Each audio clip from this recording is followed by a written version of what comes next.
क्या कोई महिला किसी और के बच्चे को बचाने के लिए खुद के बच्चे की जान दांव पर लगा सकती है? आज के समय में तो शायद ही कोई महिला ऐसा कर पाएगी, लेकिन 16वीं सदी में एक महिला थी जिसका नाम था पन्ना धाय। उसने एक ऐसा फैसला लिया था जिसकी वजह से उसके खुद के बच्चे की जान तो गई ही थी, लेकिन पूरे राज्य का फ्यूचर हमेशा हमेशा के लिए बदल गया था। अगर उस महिला ने उस रात वो फैसला नहीं लिया होता तो हमें महाराणा प्रताप जैसे पराक्रमी राजा देखने को नहीं मिलते। 16वीं सदी में राजस्थान का मेवाड़ सिर्फ नक्शे का कोई साधारण राजपूत राज्य नहीं था, वो एक सिंबल था, एक जिद्दी और कभी कभी ऑलमोस्ट पागलपन की हद तक जाने वाली कमिटमेंट का और रेजिस्टेंस का। फिर चाहे सामने दिल्ली की सल्तनत हो या कोई और ताकतवर सुल्तान। और यहीं पर एक ऐसे राजा थे जिनका नाम आज भी राजपूत हिस्ट्री में बहुत गर्व के साथ लिया जाता है, राणा सांगा यानी महाराणा संग्राम सिंह। वो उन शासकों में से थे जिनकी पहचान सिर्फ अपने राज्य तक सीमित नहीं थी, उनकी चर्चा दूर दूर तक थी। उन्होंने दिल्ली सल्तनत के खिलाफ लड़ाइयां लड़ी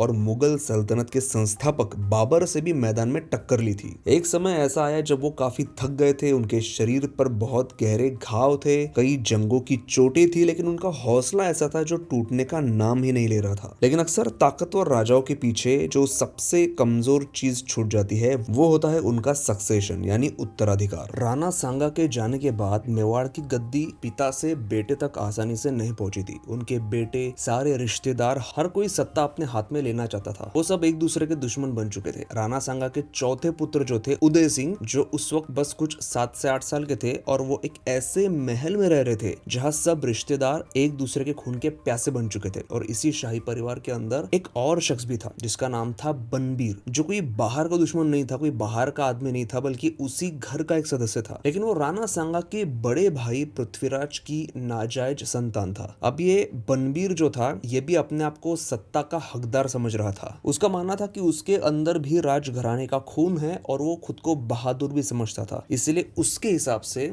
उसे राज सिंहासन पर बैठने का पूरा अधिकार है। लेकिन उसके नाजायज होने की वजह से ना उसे कभी हकदार समझा गया था, ना कभी उसे वो इज्जत मिली जो इज्जत वो एक्सपेक्ट कर रहा था। अब जान लेते हैं हमारी कहानी के मेन हीरो के बारे में, जिनका नाम है पन्ना धाय। धाय यानी वो महिला जो बच्चे की देखभाल करती है। तो पन्ना धाय को शाही दरबार की सबसे निजी और जिम्मेदारी की ड्यूटी सौंपी गई थी, छोटे राजकुमार उदय सिंह को पालना और उनकी देखभाल करना। जैसे ही 1520 के शुरुआती सालों में उदय सिंह का जन्म हुआ, उन्हें पन्ना की गोद में सौंप दिया गया और तब से ही पन्ना ने ही उन्हें दूध पिलाया, सुलाया, उसे प्यार किया और जरूरत पड़ने पर उसे डांटा भी। अब उस समय में धाय का मतलब लगभग दूसरी माँ जैसा होता था, एक ऐसी माँ जो खून के रिश्ते से नहीं बल्कि कर्तव्य से बच्चे के साथ जुड़ी होती थी, उसकी माँ बन जाती थी। और पन्ना का खुद का एक बेटा भी था जिसका नाम था चंदन, और उसकी उम्र भी लगभग उदय सिंह के बराबर ही थी। दोनों बच्चे साथ में खेलते, साथ में खाते और एक जैसे ही बड़े हो रहे थे। पन्ना के लिए दोनों ही उसके बच्चे ही थे, वो दोनों को एक जैसा ही प्यार करती थी और इसीलिए आगे जाकर मजबूरी में वो जो फैसला लेने वाली थी वो उसके लिए बहुत मुश्किल होने वाला था।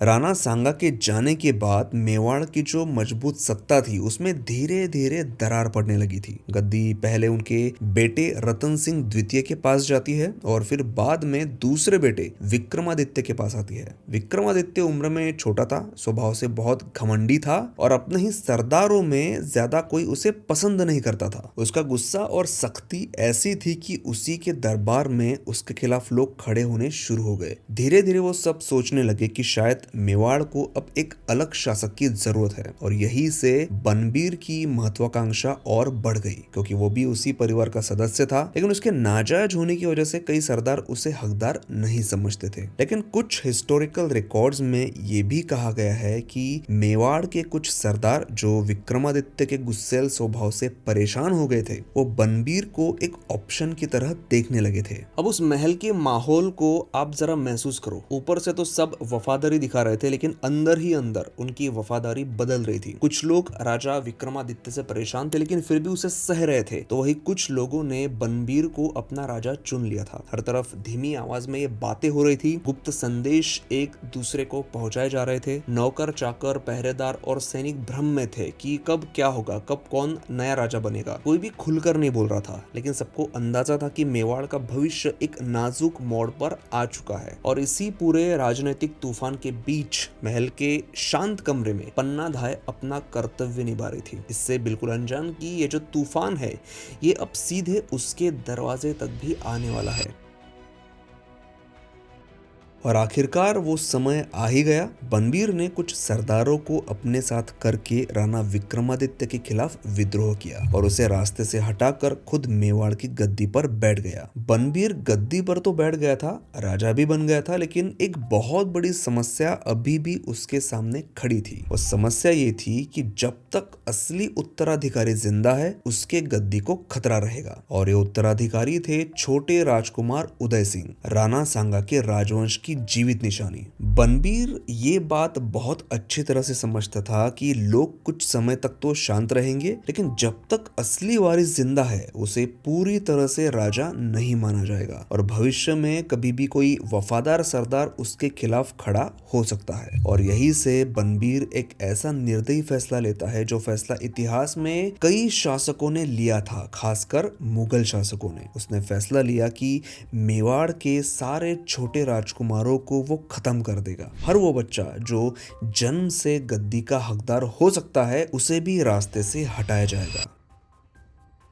देर रात का समय था, पूरे महल में अंधेरा था। बनबीर और उसके आदमी राजकुमार उदय सिंह के कमरे की तरफ बढ़ रहे थे। इसी बीच महल के कुछ वफादार दरबारी घबराते हुए पन्ना के पास आते हैं और उसे बनबीर के सैनिकों के बारे में बताते हैं। इसमें एक बात ये भी थी जो कई सारे हिस्टोरिकल रिकॉर्ड्स में बताई जाती है कि बनबीर उसी रात पहले ही छोटे राजकुमार जिसका नाम था भोजराज उसे खत्म कर चुका होता है और उसके बाद वो अब सीधा पन्ना धाय के कमरे की तरफ बढ़ रहा था। अब ऐसा भी हो सकता है कि पहले बनबीर ने उस भोजराज नाम के राजकुमार को मारा होगा, उसी की खबर फिर महल में फैली होगी और वो पन्ना तक आई होगी। अब उस रात एग्जैक्टली चीजें किस सीक्वेंस में हुई थी ये कोई भी एग्जैक्टली नहीं बता सकता। कई अलग अलग सोर्सेस अलग तरीके से ये कहानी बताते हैं, लेकिन कहानी का जो मेन पॉइंट है वो एक ही था, बस वो समझ लीजिए। और अब उस पल में खुद को उस जगह पर इमेजिन करके देखिए। तुम एक कमरे में अकेले हो, तुम्हारे सामने दो बच्चे हैं जिन्हें तुम बराबर प्यार करते हो और महल में एक ऐसा राजा घूम रहा है जिसने आज ही एक राजकुमार को खत्म किया है और अब किसी भी समय वो तुम्हारे कमरे तक आ सकता है। तुम्हारे पास ना समय है, ना कोई सेना है, ना कोई हथियार है, ना भागने की तैयारी है। अब ऐसी सिचुएशन में आप क्या करोगे? पन्ना धाय को राजकुमार की जान की जिम्मेदारी दी गई थी और ये जिम्मेदारी सिर्फ उसके काम का हिस्सा नहीं थी बल्कि ये उसका फर्ज था। लेकिन इसी फर्ज के साथ उसे एक और फर्ज भी निभाना था, चंदन की माँ होने का फर्ज, क्योंकि वो सिर्फ एक धाय नहीं थी, वो चंदन की माँ भी थी। अब अगर वो दोनों बच्चों को लेकर भागने की कोशिश करती तो बहुत ज्यादा संभावना है कि तीनों ही पकड़े जाते और खत्म कर दिए जाते, क्योंकि बनबीर के लोग पहले ही महल के अंदर थे, दरवाजों पर नजर रखी जा रही थी और इतना समय नहीं था कि कोई ठीक से भागने की प्लानिंग कर सके। अगर वो उदय सिंह को कमरे में कहीं छिपा देती और ये कह देती कि वो वहां पर नहीं है तो बनबीर पूरा कमरा खंगाल सकता था, उससे जबरदस्ती सच निकलवाने की कोशिश कर सकता था या फिर दोनों ही बच्चों को मार भी सकता था। तो ये तरकीब भी बिल्कुल काम में नहीं आने वाली थी। तभी एक और विचार उसके मन में आया कि क्या होगा अगर बनबीर कमरे में आए, शाही बिस्तर पर बच्चे को देखे, उसे मार दे और ये समझकर चला जाए कि उसका काम पूरा हो गया। लेकिन ऐसा होने के लिए उस बिस्तर पर राजकुमार उदय सिंह की जगह किसी और बच्चे को लेटना होगा और बनबीर के हाथों मरना होगा। और उस कमरे में सिर्फ दो ही बच्चे थे, एक राजकुमार उदय सिंह और दूसरा उसका खुद का बेटा।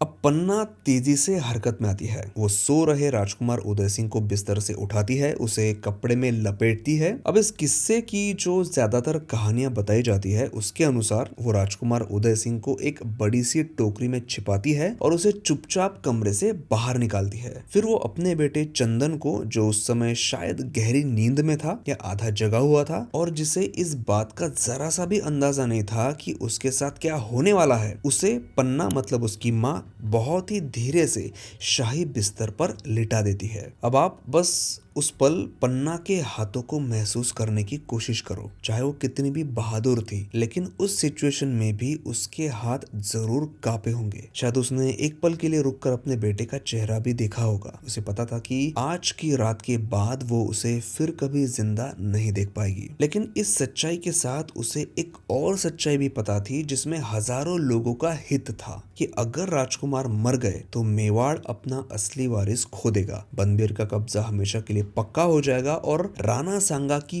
पूरी वंश रेखा यही इसी कमरे में खत्म हो जाएगी। यही सोचकर वो रुकी नहीं, उसने अपने बेटे को उस जगह पर लिटा दिया जहां राजकुमार उदय सिंह को होना चाहिए था। और फिर उसके थोड़ी देर बाद वही हुआ, उसके कमरे का दरवाजा खटखटाया गया। पन्ना ने दरवाजा खोला, उसके बाद बनबीर खुद कमरे में आता है या फिर उसने शायद अपने लोगों को अंदर भेजा होगा। अब ये दोनों चीजों में से एग्जैक्टली क्या हुआ ये कंफर्म नहीं है, लेकिन अंदर जाते ही राजकुमार के बिस्तर पर जो बच्चा सोया हुआ था उसके टुकड़े टुकड़े करके उसे मार दिया जाता है। पन्ना यहाँ एक और चतुराई और बहादुरी दिखाती है कि वो ना लड़ती है ना चीखती है, जिससे सबको यकीन हो जाता है कि बिस्तर पर जो बच्चा सो रहा है वो राजकुमार है, पन्ना का बच्चा चंदन नहीं है। मतलब ऐसा विचार उन लोगों के मन में दूर दूर तक भी नहीं आता कि वो पन्ना का भी बच्चा हो सकता है। इसीलिए उन लोगों को पूरा यकीन हो जाता है कि असली वारिस खत्म हो गया है। पन्ना ने अपनी आंखों के सामने अपने बच्चे को खत्म होते देखा था, लेकिन इसके बावजूद वो ना जोर से रो सकती थी ना टूटकर गिर सकती थी, क्योंकि उसका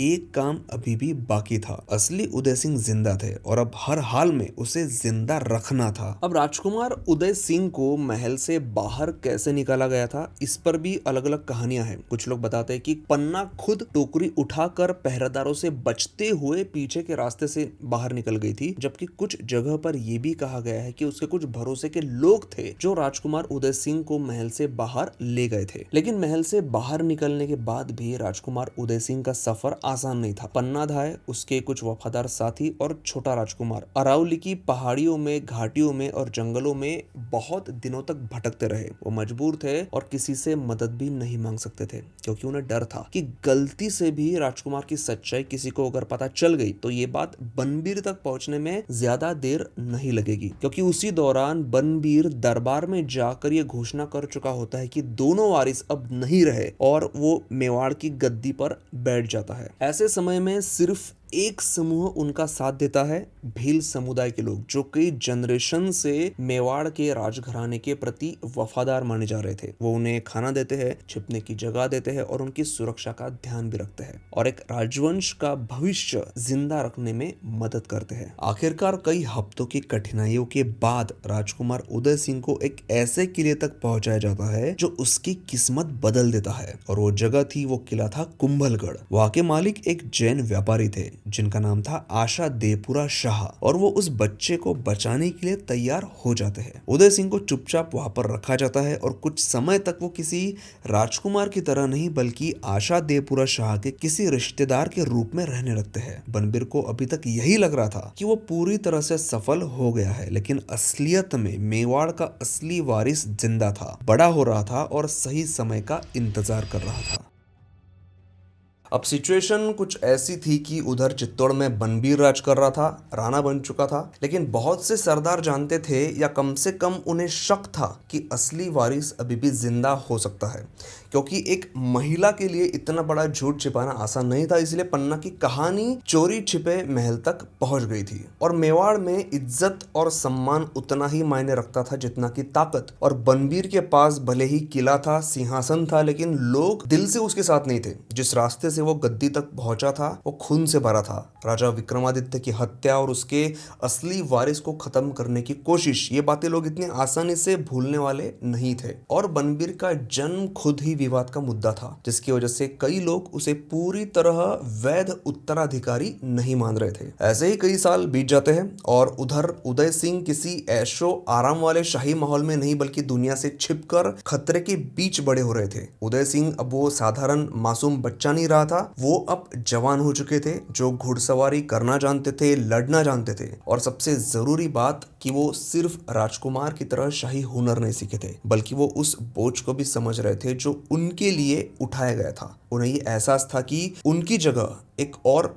बच्चे ने अपनी जान दी थी। करीब 15वीं सदी के आखिर के सालों में यानी 1530 के अंत या 1540 के आसपास मेवाड़ का पॉलिटिकल एनवायरनमेंट बदलना शुरू हो चुका था। जैसे जैसे अफवाह फैलने लगती है कि उदय सिंह शायद अभी भी जिंदा है और कहीं सुरक्षित छिपाकर रखे गए हैं, बनबीर की हुकूमत की नींव हिलने लगती है। सरदार फिर से एक बार आपस में धीरे धीरे बात करने लगते हैं। वो समय भी आता है जब बनबीर को भी पता चल जाता है कि मेवाड़ का वंशज जिंदा है और वो कभी भी उसकी गद्दी छीन सकता है। तो कुछ मेवाड़ के वफादार सरदारों और मारवाड़ के साथियों के साथ 18 साल के उदय सिंह बनबीर को सीधे चुनौती देते हैं। उसके बाद फिर उनके बीच मावली नाम की जगह पर एक युद्ध होता है। 18 सालों तक ऐशो आराम से दूर रहे और हमेशा अपने लक्ष्य पर केंद्रित रहे उदय सिंह बनबीर पर भारी पड़ते हैं और उसे हरा देते हैं। इसके बाद उदय सिंह चित्तौड़ में एक युवा राणा के रूप में प्रवेश करते हैं। लोग उनका स्वागत करते हैं और सिसोदिया वंश के शासक के रूप में उनका राज्याभिषेक किया जाता है। राणा सांगा की टूटी हुई वंश रेखा फिर से जुड़ जाती है और असली खून फिर से गद्दी पर बैठ जाता है। यह सबसे अहम बात यह है कि उदय सिंह आगे जाकर एक ऐसे बच्चे के पिता बनते हैं जिन्हें आज दुनिया एक लेजेंड मानती है, महाराणा प्रताप। तो अगली बार जब आप महाराणा प्रताप का नाम सुने या मेवाड़ की उस कहानी के बारे में सुने जहां उन्होंने अकबर से टक्कर ली थी और किसी भी हाल में झुकने से इनकार किया था, तो एक बात याद रखना कि अगर पन्ना धाय ने उस रात वो फैसला नहीं लिया होता तो उदय सिंह शायद अपने ही बिस्तर पर खत्म हो गए होते। बनबीर का शासन लंबे समय तक चलता रहता और हो सकता है कि पूरा भारत देश जिन महाराणा प्रताप पर गर्व करता है वो शायद आज होते ही नहीं। वीडियो पसंद आया तो प्लीज लाइक जरूर करिए, हमें सपोर्ट करिए ताकि ऐसे और वीडियोस बनाने की हमें इंस्पिरेशन मिलती रहे। वीडियो देखने के लिए बहुत बहुत धन्यवाद।